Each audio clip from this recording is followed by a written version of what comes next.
Assalamualaikum warahmatullahi wabarakatuh. Apa kabar anak-anak? Mudah-mudahan selalu dalam keadaan sehat dan selalu dalam lindungan Allah. Hari ini adalah hari ketiga kita melaksanakan daring. Hari ini kita akan melanjutkan pembelajaran, yaitu pembelajaran ketiga. Nah, sekarang kita akan belajar IPS mengenai letak geografis Indonesia. Apa itu letak geografis? Letak geografis adalah letak suatu wilayah yang dilihat dari kenyataannya di permukaan bumi. Batas wilayah Indonesia berdasarkan letak geografisnya, yaitu sebelah timur ada Samudra Pasifik dan Papua Nugini. Sebelah utara ada Selat Malaka, Laut Andaman, Laut Tiongkok Selatan, Laut Sulawesi, Samudra Pasifik, dan Malaysia Timur. Sebelah barat ada Samudra Hindia, dan sebelah selatan ada Australia, Samudra Hindia, Laut Timur, dan Laut Arafuru. Nah, letak astronomis. Apa itu letak astronomis? Letak astronomis adalah letak suatu wilayah yang dilihat dari posisi di garis lintang dan garis bujur. Nah, garis lintang itu adalah garis khayal yang melingkar secara mendatar di permukaan bumi. Nah, ini adalah garis lintang. Sedangkan garis bujur adalah garis yang menghubungkan kutub utara dan kutub selatan. Nah, yang menghubungkan kutub utara dan kutub selatan. Nah, kalau di globe akan terlihat mana itu garis lintang ataupun garis bujur. Nah, kalian boleh lihat globe kalau tidak punya globe langsung boleh lihat di Google atau di internet.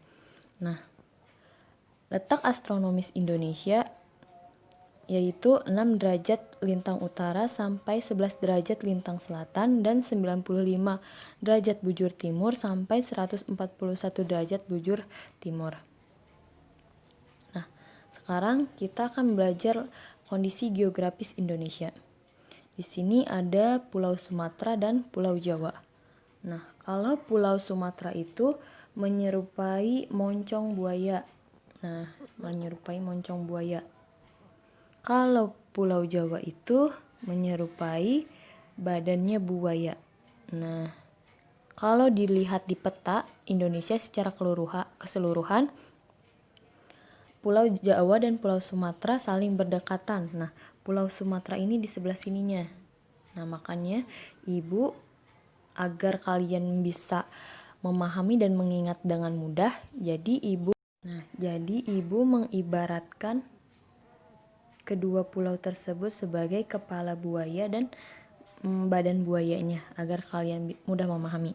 Nah, untuk Pulau Sumatera batas wilayahnya di sebelah utara ada Teluk Benggala, Malaysia dan Thailand.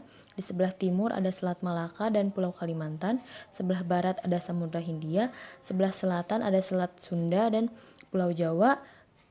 Keadaan alam atau kekayaan alam yang ada di pulau tersebut. Nah, Selat Malaka, Danau Toba, Sungai Musi, Gunung Kerinci, dan Gunung Leuser. Dan masih banyak lainnya. Ini adalah yang secara global saja. Nah, Pulau Jawa ada batas wilayahnya yaitu sebelah utara ada Pulau Kalimantan dan Laut Jawa, sebelah timur ada Selat Bali dan Pulau Bali, sebelah barat ada Selat Sunda, sebelah selatan ada Samudra Hindia. Keadaan alamnya Sungai Bengawan Solo, Danau Ranukumbolo, dan Gunung Semeru. Nah, selanjutnya yaitu ada Pulau Kalimantan dan Pulau Sulawesi. Nah, untuk Pulau Kalimantan, Ibu mengibaratkannya yaitu gambar bentuk paruh hewan. Anggap saja seperti paruh hewan burung. Nah, seperti itu. Kalau yang Sulawesi yang paling gampang adalah yang menyerupai huruf K. Jangan ketuker karena bentuk pulaunya seperti huruf K jadi Kalimantan, tidak. Nah, Pulau Kalimantan itu yang menyerupai paruh burung, sedangkan yang Sulawesi itu menyerupai huruf K. Nah, seperti itu. Pulau Kalimantan batas wilayahnya utara Malaysia, Brunei, Laut Tiongkok Selatan.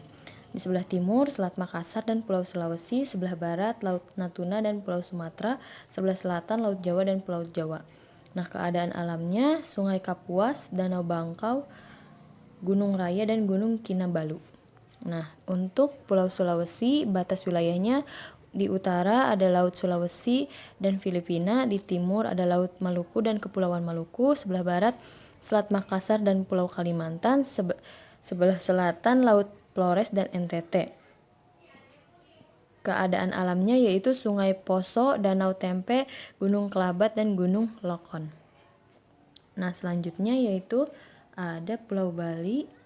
Nah, Pulau Bali dan Nusa Tenggara di sini adalah kaya semut berjejer. Nah, berdekatan. Ini Pulau Bali. Nah, sininya adalah Pulau Nusa Tenggara. Nah, ini Nusa Tenggara. Kalau Papua itu yang paling pojok, yang terakhir ada di bagian wilayah Indonesia. Nah, ingat-ingat. Di Bali dan Nusa Tenggara, batas wilayahnya utara Laut Bali, Laut Flores, dan Pulau Sulawesi. Di sebelah timurnya Timur-Timur, di sebelah barat Pulau Jawa dan Selat Bali, di sebelah selatannya Samudra Hindia. Keadaan alamnya Sungai Petanu, Danau Batur, dan Gunung Rinjani. Sedangkan di Papua, batas wilayahnya di sebelah utara ada Samudra Pasifik, di sebelah timur ada negara Papua Nugini, sebelah barat ada Kepulauan Maluku, sebelah selatan Laut Arafura dan Australia. Keadaan alamnya yaitu Sungai Memberamo, Danau Sentani, dan Gunung Jayawijaya. Nah, setelah kita mengenal peta atau letak astronomis dan geografis wilayah Indonesia, kita sekarang belajar mengenai denah. Nah, sebelumnya sudah pernah belajar apa itu denah. Denah itu adalah suatu gambaran tata letak suatu wilayah. Nah, yang digambarkan secara detail atau merinci. Nah, seperti ini denah. Nah, tugasnya yaitu yang pertama, tugas bahasa Indonesia, tugas IPS maksud Ibu ada 2, yaitu kerjakan halaman 32-35, di mana isinya soalnya mengenai pulau-pulau yang tadi telah dipelajari. Nah, kondisi geografis Pulau Jawa berdasarkan peta. Nah, kalian boleh mencari, kalau kalian tidak punya petanya langsung, boleh mencari sumbernya di internet, di buku boleh. Nah, dituliskan luas wilayahnya berapa, batasnya, laut dan daratannya, dan nama-nama pantai dan laut, nama-nama daratan rendahnya, dan nama-nama gunung yang ada di pulau tersebut. Nah, untuk yang selanjutnya juga soal-soalnya sama, yaitu mengenai pulau-pulau yang telah tadi kita pelajari. Nah, yang kedua yaitu kita belajar membuat denah, yaitu denah dari rumah ke sekolah. Kalian jadi di sini gambarkan denah rumah kalian menuju ke sekolah, dari mulai jalannya, letak rumahnya, sampai ke sekolahan. Nah, seperti itu. Selanjutnya, kita akan belajar bahasa Indonesia tentang kalimat utama dan kalimat penjelas. Nah, sebelumnya kita belajar tentang kalimat pengembang. Kalimat pengembang itu kalimat di mana menjelaskan secara umum atau secara keseluruhan mengenai kalimat utama tersebut. Sedangkan kalimat penjelas itu memperjelas atau memperinci mengenai kalimat utama. Nah, kalimat penjelas berisi tambahan-tambahan untuk menjelaskan lebih rinci dan berbentuk tambahan alasan atau sanggahan yang mendukung pernyataan pada kalimat utama. Suatu teks. Nah, hal yang harus diperhatikan yaitu membaca teks secara keseluruhan, mencari kalimat utama teks tersebut, dan menemukan informasi dalam kalimat utama. Nah, untuk mengasah kemampuan kalian, Ibu meminta kalian untuk membaca halaman 37 mengenai gotong royong modal dasar pembangunan. Nah, setelah membaca secara seksama, kalian kerjakan halaman 38 Nah, di sini kalian di sini sudah sebutkan ide pokok masing-masing paragraf. Nah, di sini sudah dituliskan paragraf pertama, paragraf kedua, paragraf ketiga. Di sini kalian tinggal tuliskan ide pokoknya saja. Nah, tulis seperti itu.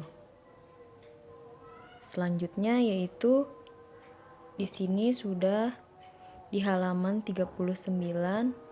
Di sini sudah ada kalimat atau ide pokoknya. Nah, ada dua. Kalian kembangkan ide pokok tersebut menjadi sebuah paragraf. Nah, paragraf itu harus minimal terdiri dari 3 kalimat titik. Nah, misalnya paragraf itu harus menjorok ya. Pertama, awal kalimatnya harus menjorok. Titik. Nah, lanjut lagi. Titik, lanjut lagi. Nah, itu adalah satu paragraf. Selanjutnya, sekian pembelajaran yang dapat Ibu sampaikan. Kurang lebihnya Ibu mohon maaf. Apabila ada yang belum dipahami, boleh tanyakan langsung kepada Ibu. Ditutup, wabillahi taufiq wal hidayah. Wassalamualaikum warahmatullahi wabarakatuh.